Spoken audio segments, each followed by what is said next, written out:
I'm going to take my life in my hands here. I'm going to invite the children around me. Ooh. Come on forward, boys and girls. Come on. Especially the actors. Come on. Come on, sit down here. Okay, I know. This could be dangerous for both of us.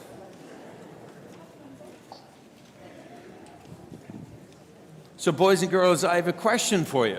Oh, we're going to need my baby Jesus back. Could we have the baby Jesus come in again? Not the one, not the real one. There we go. Let's bring baby Jesus back. Okay, boys and girls, I have a question for you. Sit down there for a second. Stay there. Now look. Let her through there. Oh, see, look. So now, boys and girls, I have a question for you. I'm going to put other baby Jesus up here for a second. Now, who is bigger, me or little baby Jesus? And her name is? Juliet. Juliet. Who's bigger, me or Juliet? Juliet. I'm bigger. Of course I'm bigger. I'm huge compared to this poor little darling, right? Now, who's stronger? Yeah, I am. Who's getting all the attention? She is. Yeah, you're right. She's getting all the attention. Now, here's the interesting thing. Jesus, when God became one of us in human Jesus, right? He didn't choose to become somebody like me, big and strong. He chose to become a little baby, a tiny little baby. Now, you remember, for God, anything was possible, right? So he could have just come as a king, right? Just boom, a king, right out of nowhere, right? So he could, but he didn't. He chose to become a little baby, vulnerable and dependent, like that. That baby, every single one of us was this size once, even somebody as big as me. I might have been a little bigger than normal, but that's okay. All right, go ahead. So here, boys and girls, so that's the part one of the story. So here, let me sit down there. Otherwise you're going to strain your necks. So boys and girls, that's one part of the story. We tell this story about Jesus every year, right? So the question is, the story we tell is very important. So what are some of the elements of the story that you remember today? What do you remember the story? I remember the story. What was the question again? What element? Tell me one part of the story that stuck out to you. Wait. Yeah? There were 3 kings. Okay, what? Just tell me one element. The element was that Jesus Christ was born. Okay, Jesus was born. The angels. The angels, and you were one of them today. How about over here? Well, tell me one part that you remember of the story. Anyone else? The story is really important, yes. Angels. Yeah, you got angels. What else was in the story? Yeah. There was no room at the inn. That's a great part of the story to talk about. And over here, yes? There were shepherds, yeah. There was lots of shepherds, and there was... So boys and girls, we could talk about all these elements. I'm going to talk about only 2 elements today.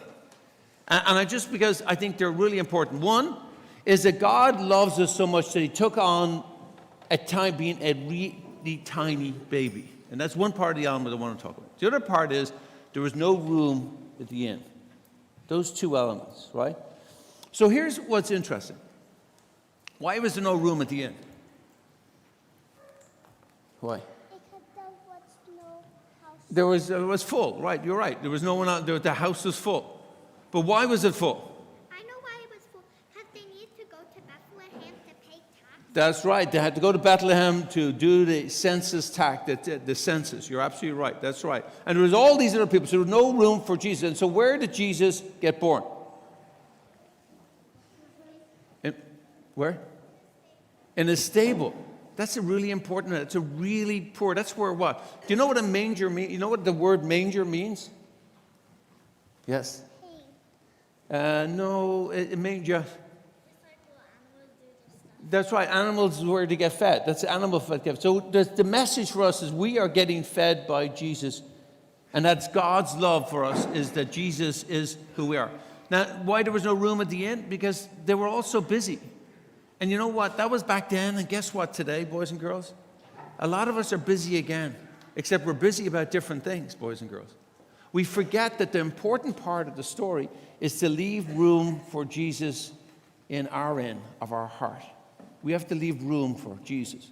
And to do that, we have to pay attention to the story and be willing to participate and let that story live in us again. So listening to the story and remembering the elements of the story and then being part of the story is by making room for Jesus in the inn of our hearts. So boys and girls, what does that look like? That means that like today and tomorrow, you're going to be getting lots and lots of gifts. You're going to be a lot of chaos in the house. It's going to be so much fun, right? No? Yeah, of course it is. It's going to be lots of fun. But here's the part I want you to think about. Jesus he was always one to be vulnerable and to take care of the poor and the needy. So what I want to do, I want to ask you to think about somebody in your home or your family, extended family, who maybe you have not seen for a long time and they're coming over. Maybe it's Granny or Grandpa who you haven't seen in maybe 2 Christmases. And this is the one Christmas you're going to get to see them. It's going to be so important that you pay attention to their story. Do you listen to them tell what's happened for them? I know you've got lots of gifts and you've got lots of toys to play with, but listen to Granny and Grandpa or your uncle, your aunt, or somebody else who comes over who you haven't seen, because that story lives on in you. The story of them is now part of the story for you. And you have to listen to them, pay attention to them, let you sit on their lap, hug them, give them a kiss. They haven't seen you in years. It is such a joy for them to come and spend some time with you. So make sure that you take care. And then the other thing I want you to do, I want you to think of one person, maybe in your neighborhood or elsewhere, that you think might be lonely. And you make a phone call or ask mom and dad, be with mom and dad as they make the phone call for them. And to just greet them and say hello. Maybe it's your uncle or aunt or your grandparents who could not come and could not be here. So boys and girls, that's how you make room for Jesus in your end, by you thinking of others. That's how the story of Jesus lives on. And remember each of the different elements of the story, okay? All right, boys and girls, you're going to make room for Jesus in your inn of your hearts? Yeah. Okay, head back to your seats. Go on. Good boy.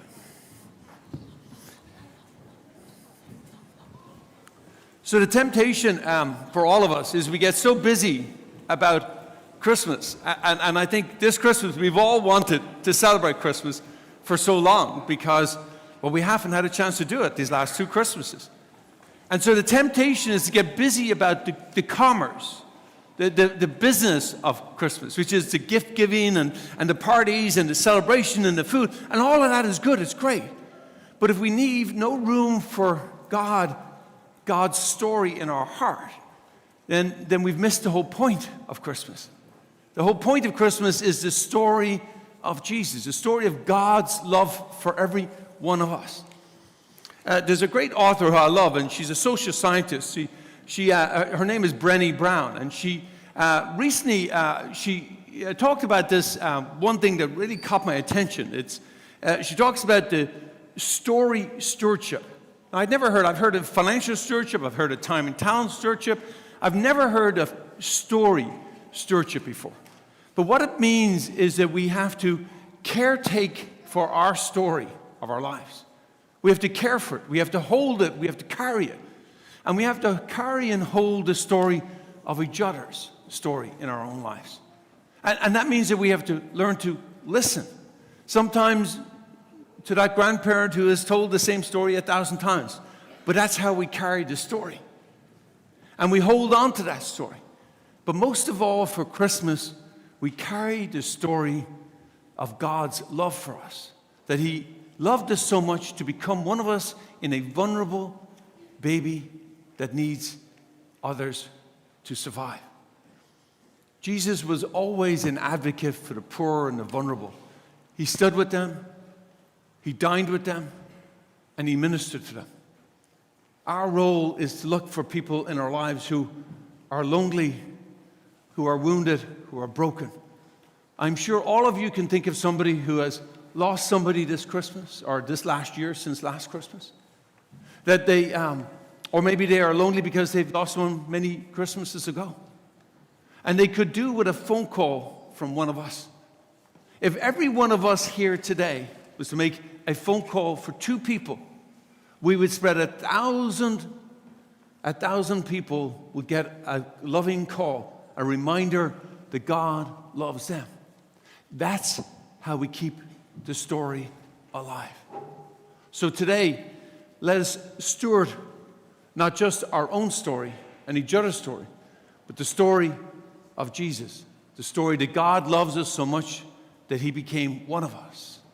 That's the story worth carrying.